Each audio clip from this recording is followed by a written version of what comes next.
છે 18-0-18 અને આ છે 12-0-12 અને 18-0-18 બોલવામાં આવે છે આ કોયલને, અને આ કોયલને 12-0-12 બોલવામાં આવે છે।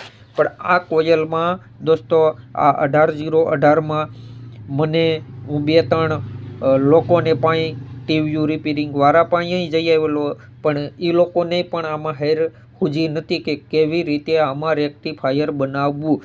એટલે આપણે આપણા ખુદથી સમય કાઢી, અને આપણી પાસે ટાઈમ નહોતો એટલે આપણે લઈ ગયેલા હતા, પણ આપણે આમાં આપણો ખુદનો ટાઈમ કાઢી અને આમાં આપણે આનું રેક્ટિફાયર બનાવ્યું। કેમ કે આ 18-0-18માં 100 વાયર હોય છે, 100 જગ્યાએ 100 વાયર આમાં ઉપયોગ હોય છે। આ 1, 2, 3, 4 અને 5 ને 6, અને આમની અંદર એમ ન હોય, આમાં 12-0-12માં 3 વાયર જ હોય, એટલે માહિતી મળી જાય કે પ્લસ